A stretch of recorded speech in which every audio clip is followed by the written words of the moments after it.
বাংলাতে একটা ভাষা আছে, সৎ সঙ্গে স্বর্গবাস, অসৎ সঙ্গে সর্বনাশ। আপনারা জানেন না? আমরা এই যে সৎসঙ্গ, এই যে মাহফিলে আছি, এই মাহফিল একদিন আপনার আমার জন্য নাজাতের জরিয়া হইতে পারে, ঠিক কিনা?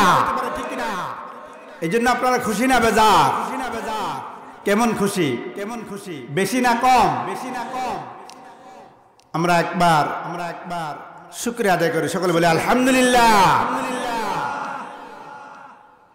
আল্লাহ পাক আপনাকে আমাকে যত শক্তি দিয়েছেন, সমস্ত শক্তিকে উজাড় করে একবার আমরা আমাদের রবকে ডাক দেই।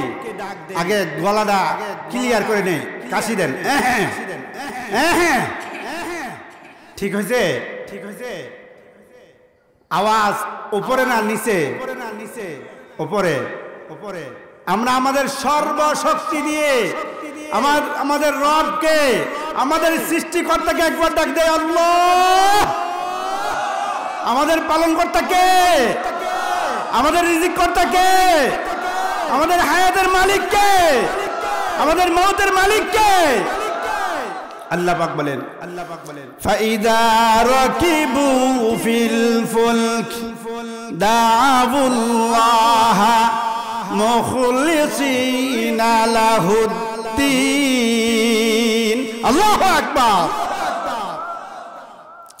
যখন তোমরা আল্লাহ পাক বলেন জাহাজে, লঞ্চে, স্টিমারে চলাফেরা করো, যখন কোন বিপদ আপদ তোমাদেরকে আক্রান্ত করে ফেলে, এরপর বিপদে পড়ে আল্লাহকে ডাকতে থাকো।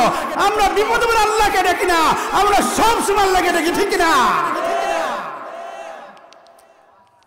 এরকম নয় যে বিপদে বললাম আল্লাহকে ডাকলাম, বিপদ সেরে গেল আল্লাহকে ভুলে গেলাম, এরকম নয়, ঠিক না? এই জন্য আল্লাহ পাক বলেন, ফাইদা রাকিবু ফিল ফুলক দাউল্লাহ মুখলিসিনা লাহুদ্দিন।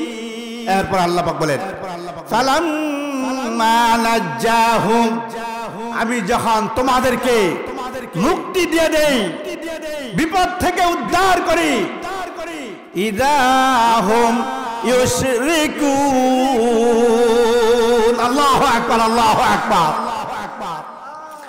এরপরে তোমরা শিরিক করতে থাকো। কিভাবে? যেই জ্বর এবছর এসেছিল, এবছর এই জ্বরের নাম কি? চিত্রাং। কি নাম? চিত্রাং যেভাবে এসেছিল, যদি গড়টা মজবুত না হইতো তাহলে শেষ।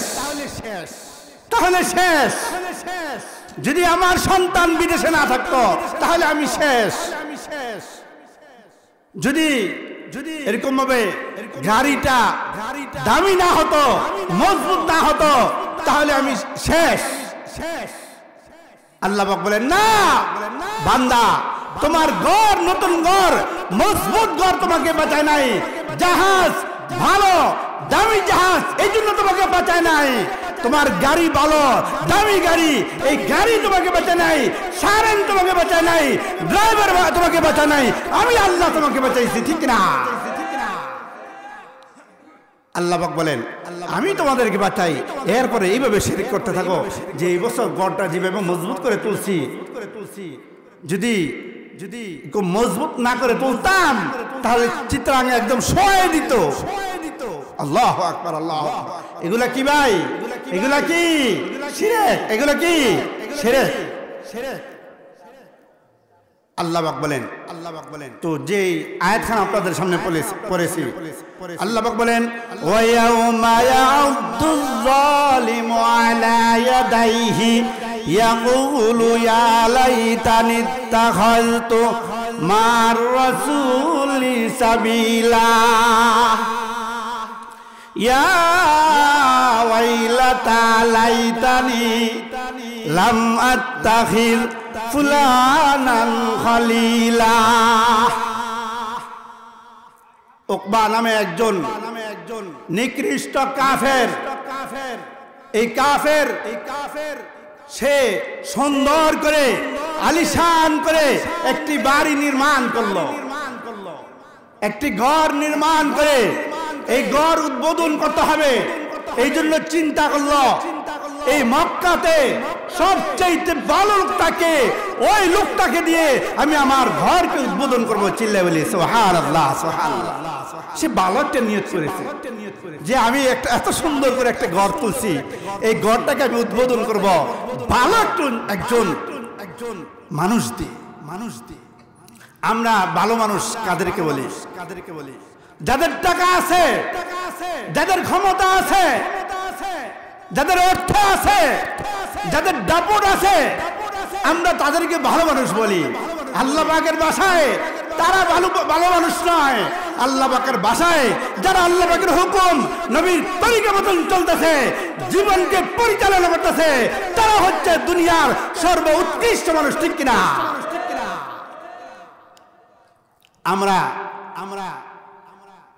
কোন বিপদে বললে একজন আলেমের কাছে আসি।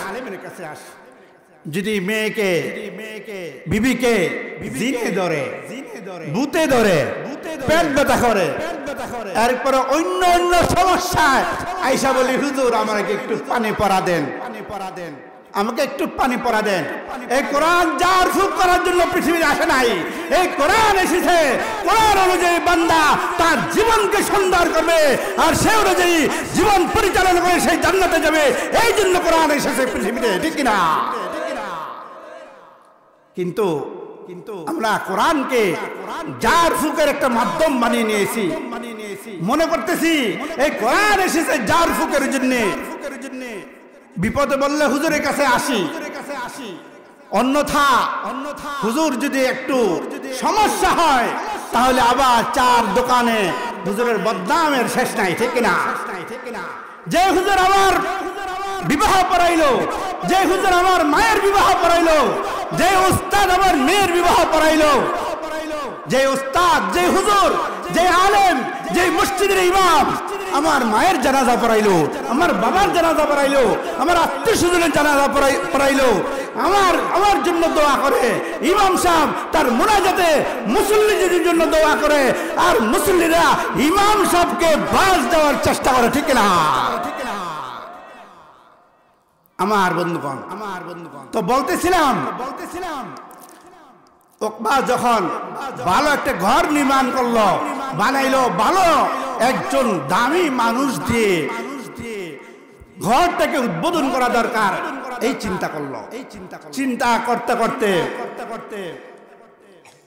এরপরে পাইলো যে পৃথিবীতে এই মক্কা নগরীতে যদি ভালো মানুষ থাকে, মুহাম্মদ সাল্লাল্লাহু আলাইহি সাল্লামের মতন এত ভালো মানুষ আর পৃথিবীতে হতে পারে না। চিল্লায়ে বলি সুবহানাল্লাহ। ঠিক কিনা ভাই? ঠিক কিনা? আমার বন্ধুগণ, তো মুহাম্মদ সাল্লাল্লাহু আলাইহি সাল্লামকে দিয়ে ঘর উদ্বোধন করবেন, এত সুন্দর দামি একটা ঘর উদ্বোধন করবেন। তো দাওয়াত দিতে গেলেন যে হুজুর আমাদের বাসায় আপনার দাওয়াত, আপনারা কোন অনুষ্ঠানে মসজিদের ইমাম সাহেবকে দাওয়াত দেন তো? দাওয়াত দেন তো নাকি খাওয়ার সময় বুইলা জানাবা? দেখেন খাওয়ার সময় বুইলেন না কিন্তু ভাই। ছোট্ট একটা জিনিস খাবেন, ইমাম সাহেবকে নিয়ে খাবেন। গাছে ফল ধরেছে, ইমাম সাহেবকে নিয়ে খান। সর্বপ্রথম ফল দা আপনার গাছের, ইমাম সাহেবকে দেন। এটা আল্লাহ তাআলা বরকত দান করবে। ঠিক কিনা? আমার বন্ধুগণ, তোকবা চিন্তা করলো বিশ্ব নবীর মতন এত সুন্দর, এত দামি মানুষ, এত ভালো মানুষ তো আর পৃথিবীতে হতে পারে না। তো হুজুরকে দাওয়াত দেয়। নবীজিকে দাওয়াত দিলেন, বললেন হুজুর আমি একটি ঘর নির্মাণ করেছি, সুন্দর একটা আলিশান ঘর বানাইছি, আমি চাইতেছি আপনাকে দিয়ে উদ্বোধন করব।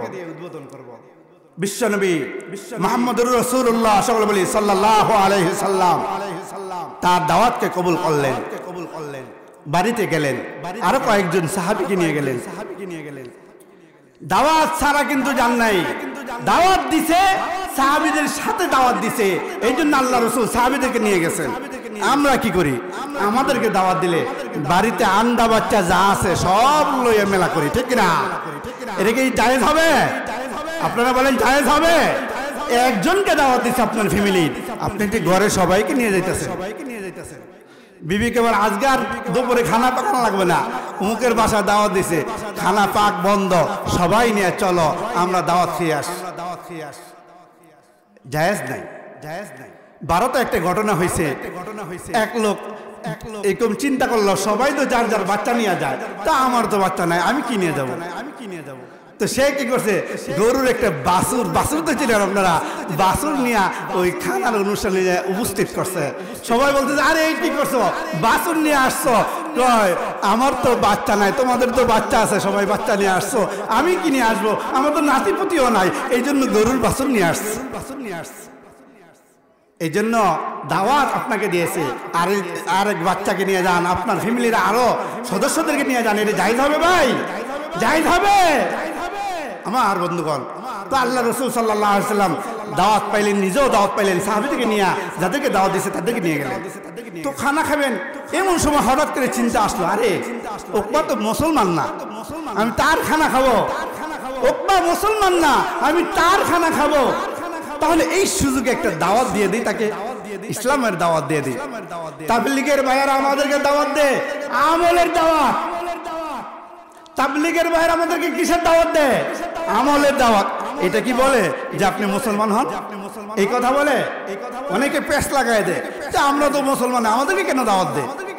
আরে ভাই আপনাকে কেন দাওয়াত দেয়? আমাদের আমলের কমজোরি, আমাদের ইমানের কমজোরি। ইমানকে বৃদ্ধি করা তুমি মসজিদে পড়ে থেকে 40 দিন সময় লাগাও, 4 মাস সময় লাগাও, আল্লাহ তাআলা তোমার আমলকে সুন্দর করে দেবে, ঠিক না? মসজিদের পরিবেশে দাড়ি নাই, দাড়ি চলে আসবে, টুপি নাই, টুপি চলে আসবে, মদ খোর মদ ছেড়ে দিবে, বেনামাজি নামাজ হয়ে যাবে, নামাজি হয়ে যাবে, ঠিক না? এই দাড়ি কিয়ামতের দিন বলবে তেরে মাহবুব কি শাবাহাত লেকি আয়া হো। আরে এই দাড়ি তো আমি আল্লাহ তাআলা, আমি এই আপনার মাহবুব নবীর সুরত ধরে আমি আসছি, এই উসিলা আপনি আমাকে মাফ করে দেন। চিল্লা বলে সুবহানাল্লাহ, সুবহানাল্লাহ। সবার দাড়ি আছে তো? দাড়ি আছে? কোথায় হাত দিয়ে দেন দাড়ি আছে কিনা, যদি না থাকে ইনশাআল্লাহ আজকে রেখে দিবেন। আজকে থেকে নিয়ত করেন, এই মাহফিল থেকে নিয়ত করেন যে আল্লাহ কে কখন চলে যায় বলা যায় না, আল্লাহ আমি নিয়ত করলাম হুজুরের বয়ান শুনে ইনশাআল্লাহ আমি রেখে দেব। কার কার নিয়ত আছে নিয়ত করেন, কবুল করার মালিক আল্লাহ তাআলা। হাত তুলে আল্লাহকে দেখান, নারায়ে তাকবীর, নারায়ে তাকবীর। আলেম ওলামা যেখানে, আলেম ওলামা যেখানে, আলেম ওলামা নাই যেখানে, গান বাদ্য যেখানে, মাশাআল্লাহ মাশাআল্লাহ, কেউ তো ভুলে কর নাই, গান বাদ্য যেখানে আমরা আছি সেখানে, এরকম তো বলেন নাই। মাশাআল্লাহ, আপনারা খুব বিচক্ষণ লোক। হ্যাঁ, এক জায়গায় বলে বলছে গান বাদ্য যেখানে, বলতেছে হুজুর আমরা আছি সেখানে। নাউযুবিল্লাহ, নাউযুবিল্লাহ। এই জন্য তো মমতাজের মতন একটা বেশ্যা মহিলা এমপি হয়ে যায়, ঠিক না? এমপি হবে আলেম ওলামারা, শাইখুল হাদিসরা, আমাদের মুহাদ্দিস সাহেবের মতন এরকম ব্যক্তিবর্গরা। আজকে একজন নায়িকা, গায়িকা, বেশ্যা, তারা আজকে এমপি হয়ে যেতেছে। মদখোর, গাঁজাখোর, ইয়াবাখোর, বিড়িখোর, এরা হয়ে যেতেছে বেনামাজি, এরা হচ্ছে এমপি মন্ত্রী, ঠিক না? এমপি মন্ত্রী হবে যারা সৎ লোক, ভালো লোক, আল্লাহওয়ালা, নেককার, বুজুর্গ, নামাজি, শাইখুল হাদিস, মুহাদ্দিস, আলেম, ওলামা, মসজিদের ইমাম, তারা হবে এমপির যোগ্য, তারা এমপি হবে। আমরা আগামীতে তাদেরকে ভোট দিব, ঠিক না? খালি ওই 1000 টাকার নোট ধরাই দিল, আমরা ভোট দিলাম, আমরা কারো বিপক্ষে কথা বলছি না, আমরা বলতেছি আমরা ভালো মানুষকে ভোট দিব, তাহলে আল্লাহ তাআলা কাজ করে আমাদের দাঁড়াইতে হবে না। অন্যথায় টাকা নিয়ে ভোট দিবেন, বেনামাজিকে ভোট দিবেন, তাহলে আপনার গম চুরি হবে, এরকম চাউল চুরি হবে, ধান চুরি হবে, টিন চুরি হবে। এক লোক বলতেছে হুজুর আমাদের চেয়ারম্যান সাহেব তো এইরকম বাথরুম খেয়ে ফেলছে। তো আর বাথরুম আবার খায় কেমনে? তো আমাদের এরকম মসজিদের জন্য বাথরুম বাজেট হয়েছিল, এই বাথরুমের টাকা খেয়ে ফেলছে। আমার বন্ধুগণ, এই জন্য সৎ লোকদেরকে আমাদের কি করতে হবে? এরকম নির্ণয় করতে হবে, ভালো মানুষদেরকে আমাদের সাপোর্ট করতে হবে, ঠিক না? তো যে কথা বলতেছিলাম, এই কথা বলে শেষ করছি।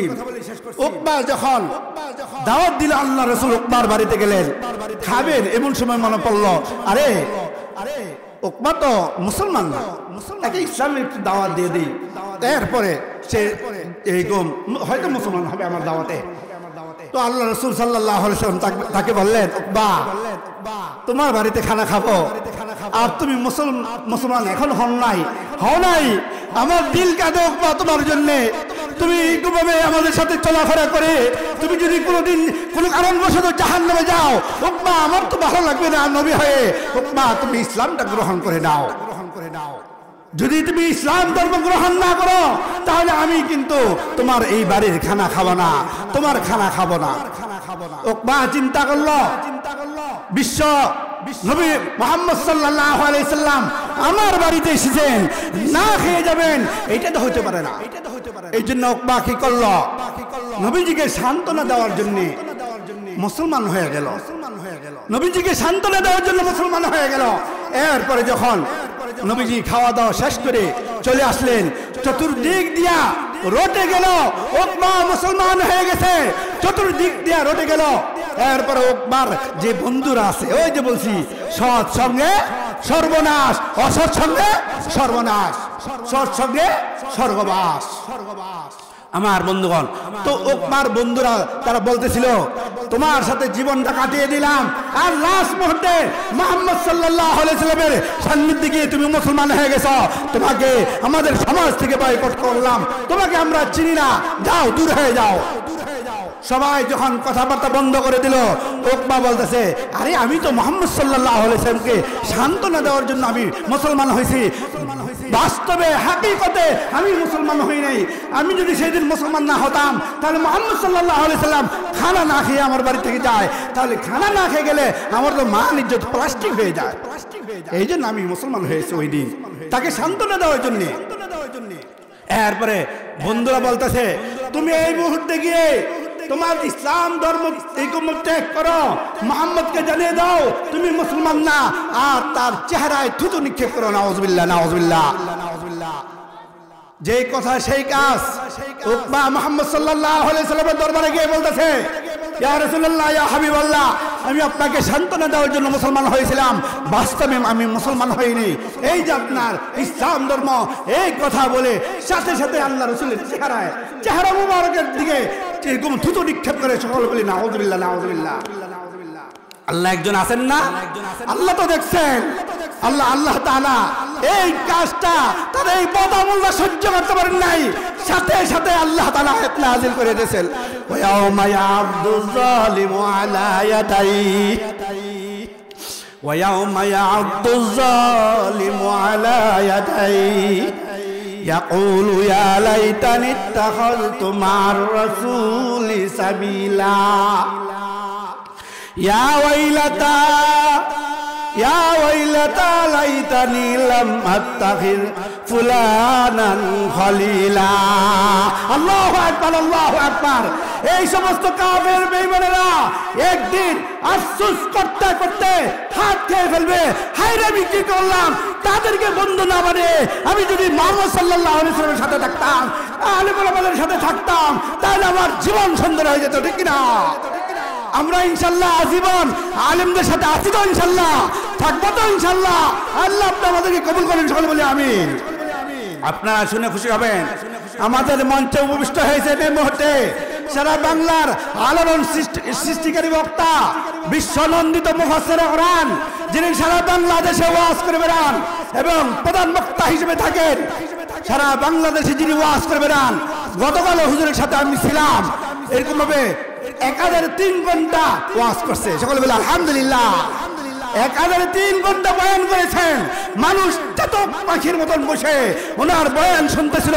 একজন আল্লাহওয়ালা মানুষ, মুফাসসিরে কোরআন, মুহাদ্দিস, সারা বাংলা আলোড়ন সৃষ্টিকারী বক্তা, এরকম ব্যক্তিবর্গ আপনাদের সামনে আসছে, আমাদেরকে এরকম মূল্যবান নসিহত করে শোনাবেন।